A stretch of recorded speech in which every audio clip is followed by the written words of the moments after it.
greatness. Yeah, it feels like greatness. Legendary in the making. Reach out and we take it.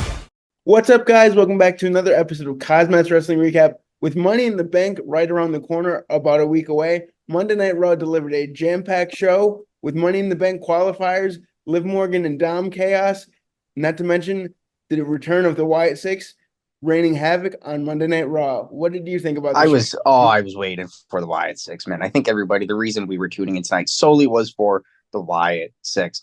I was also interested to see what they do with Dominic and Liv Morgan. I mean, the past few weeks, they have been absolutely killing it. Liv with this character, it's just working so well. They're firing on all cylinders.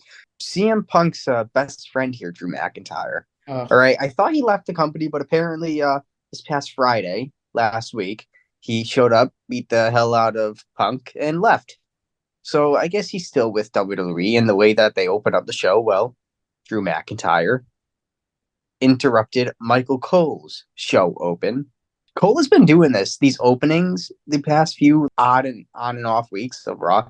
It's kind of been interesting. But Drew McIntyre comes out. He is just all over the place, man, to be honest with you. He is entering the Money in the Bank ladder match. Nonetheless, the CM Punk feud with Drew has been culminating. And this past Friday on SmackDown, Drew McIntyre took CM Punk's bracelet that had Larry and AJ written on it. It's just so personal and funny. It's hilarious. He wore it out to the ring, man, and made it personal, saying that he's absolutely the Money in the Bank ladder match, and he's going to win that thing and win the title that he rightfully never should have lost. And he's going to win the briefcase with Punk's family by his side. How heart-filling is that? I'll give that an A. Oh, we were just talking about before we rolled open here. The show kind of felt like it was dragging for a split second, but it definitely recovered. I was watching the Stanley Cup. Screw the Panthers, by the way. But singles action, Breakker and Kaiser. Breakker nearly killed Kaiser here. This guy is just absolutely effing nuts. Wow. Fight gets ringside here. This is where it kind of gets a little crazy. Sheamus caused a distraction or drawing a disqualification, kind of repaying Kaiser for, I guess, what we could say happened I think it was a week ago. So it's kind of, hey, karma's a bitch here. But they're continuing that Sheamus-Kaiser feud. But Kaiser, I don't think it was any type of kayfabe BS. I think he actually got injured, and they learned about this backstage. Not too sure about that. We'll have to see how it pans out within the next few days, see what comes up. But I think Kaiser actually was injured when Breakker threw him over that announcer's table. And you could see Kaiser tending to his back, and it kind of scared me for a split second. But we'll have to see what they got going on there. I really hope it's nothing, because he has been picking up some steam, especially with this Sheamus propaganda. Lyra Valkyria, Kairi Sane, and Shayna Baszler Money in the Bank qualifier. Didn't really care too much about this. Chemistry here was actually pretty good between all women. Valkyria took the dub here over Kairi and Shayna. Good call here for Lyra. If she wins that Money in the Bank, man, that would be nuts. I know it's not going to happen, but I'm happy they're throwing these NXT stars in here, giving them some type of prestige and some type of, importance.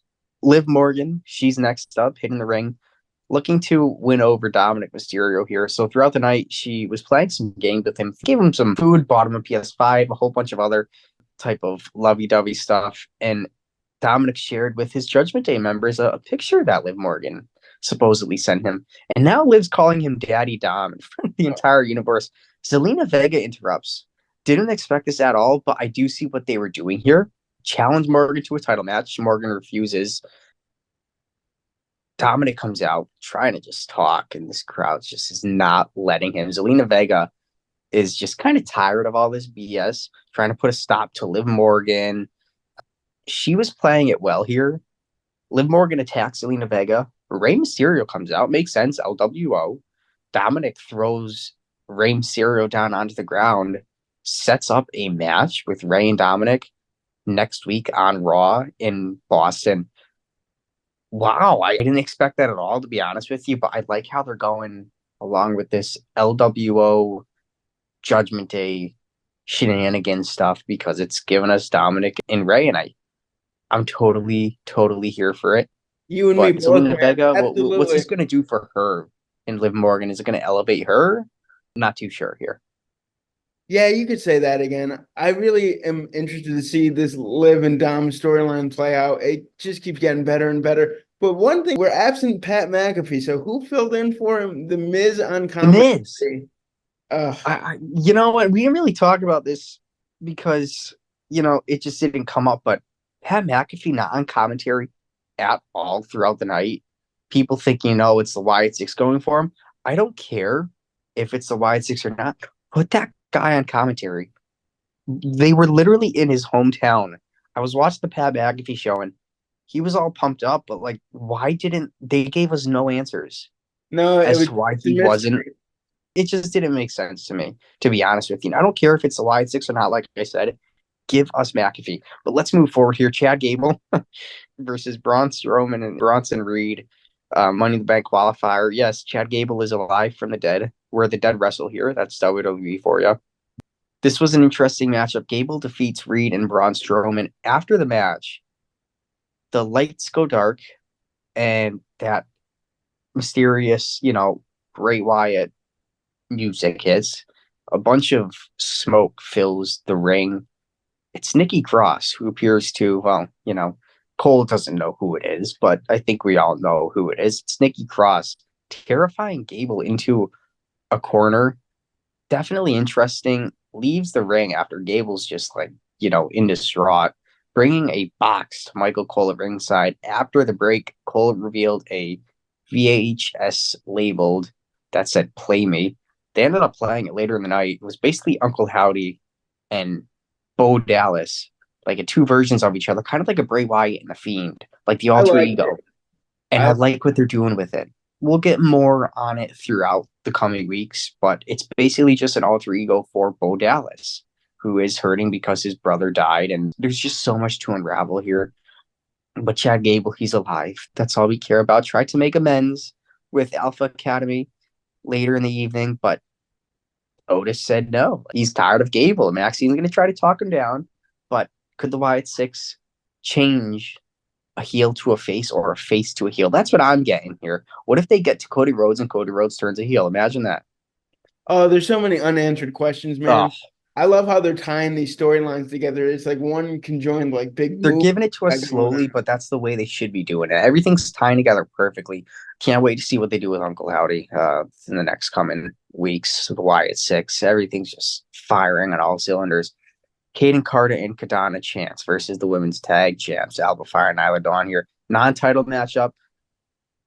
I don't really know what the point of this was. Maybe to set up the next championship program that they're going to throw at us.